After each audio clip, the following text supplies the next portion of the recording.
Salut les amis, j'espère que vous allez bien.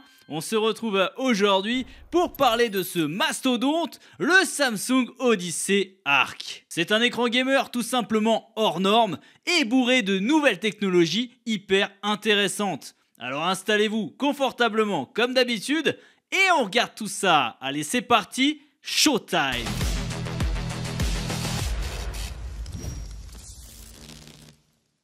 L'Odyssey Arc 55 pouces de deuxième génération est vraiment impressionnant. Déjà avec sa courbure de 1000 Hz et son taux de rafraîchissement de 165 Hz, et sans oublier un temps de réponse ultra rapide de 1 milliseconde. Ouais, c'est très fort. Avec la technologie AMD FreeSync Premium Pro, c'est clairement conçu pour le gaming sous tous les angles. En plus de ses taux de rafraîchissement élevés, l'Odyssey Arc de deuxième génération propose un écran mat avec du HDR10+, et un contraste de folie, offrant des couleurs tout simplement magnifiques. La technologie Quantum Matrix utilise des LED quantiques pour une luminosité parfaitement contrôlée, offrant une qualité d'image immersive. C'est comme avoir une télé haut de gamme sur son bureau, mais avec beaucoup plus de puissance et de fonctionnalité. Le fait que ce soit un autre écran mat comme le Viewfinity S9 que j'avais testé également sur la chaîne est un véritable atout, surtout que ceux qui travaillent dans un environnement bien éclairé, eh bien ça permet de pas avoir de reflets, c'est un vrai plus. L'Odyssey Arc de deuxième génération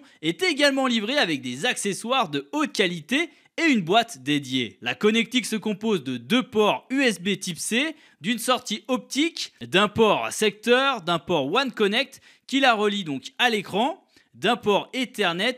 À noter qu'il peut également se connecter en Wi-Fi cet écran. Vous avez aussi un port USB, un port tuner, mais aussi et surtout 4 ports HDMI 2.1 pour y brancher PC, console et autres terminaux. Là encore, l'accessoire est super intéressant, mais il prend également beaucoup de place. Déjà que l'écran est énormissime, on rajoute un gros bloc, donc il vous faudra quand même un plan de travail ou un bureau suffisamment profond et balèze pour ranger tout ça. De plus, l'écran est livré donc avec une télécommande pour gérer et accéder à vos réglages. Il y a aussi l'Odyssey Dial qui permet de naviguer dans les menus. L'écran possède également donc une base en métal robuste qui permet de faire pivoter et incliner l'écran en mode cockpit, offrant ainsi une apparence unique. Maintenant, faut qu'on parle de ce mode cockpit, les amis. Vous pouvez aussi utiliser l'écran à un angle de 90 degrés et il a une apparence impressionnante, dominant votre espace de travail. Personnellement, je m'en suis pas réellement servi. Cela est plus destiné pour une utilisation en deuxième écran, par exemple pour afficher son chat sur Twitch, mais également pour les développeurs, ça peut être ultra intéressant,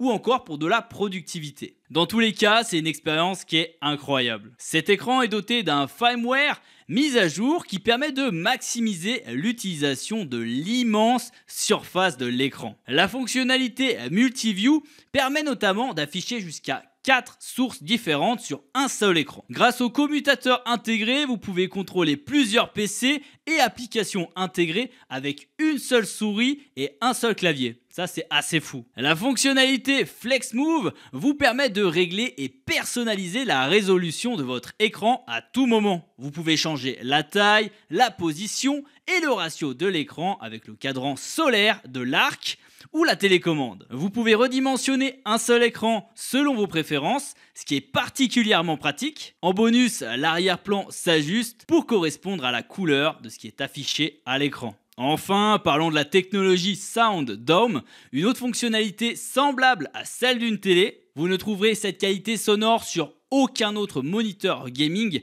le Odyssey Arc de deuxième génération. Il comprend notamment 4 haut-parleurs d'angle, 2 woofers centraux, offrant un son de 60 watts, avec un amplificateur de son et Dolby Atmos. Je pense personnellement que c'est l'un des rares écrans à gérer un son de haute qualité sans accessoires supplémentaires. Contrairement à beaucoup de moniteurs sur le marché actuellement, le son est vraiment hallucinant. Pour conclure, l'écran est énorme dans tous les sens du terme. On a un vrai bijou technologique, par contre son prix est tout de même très élevé, on est à plus de 2000 €. C'est aussi très imposant, donc il vous faudra avoir un bureau très profond ou le fixer à un mur afin d'avoir le recul nécessaire pour l'utiliser. D'ailleurs, dans la boîte est fourni le support VESA pour venir le fixer au mur. Ça, c'est quand même très intéressant. Après, pour être complètement transparent avec vous les amis sur ce test-là, ça fait plus d'un mois que j'utilise cette énorme bête, cet énorme monstre qui est vraiment impressionnant, hyper intéressant. Maintenant, pour travailler dessus au quotidien, je ne le recommande pas. C'est-à-dire que ça fait quand même mal aux yeux, c'est un écran qui est énormissime.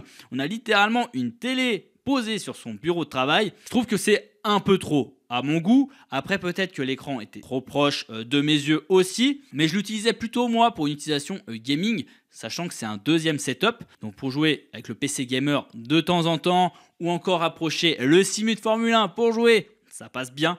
Maintenant, pour faire du montage vidéo, traitement de texte, pour travailler, je ne suis pas sûr que ce soit le produit parfait. En tout cas, pour moi, ce n'est pas possible. Tout simplement, ce n'est pas possible. C'est tout simplement trop grand et trop énormissime. Dites-moi ce que vous en pensez dans les commentaires. Et comme toujours, si vous avez aimé le contenu, n'hésitez pas à me le rendre en m'explosant la barre des pouces bleus, en vous abonnant à la chaîne si ce n'est pas déjà fait. Et puis les amis, on se retrouve très vite pour une nouvelle vidéo. Allez, salut!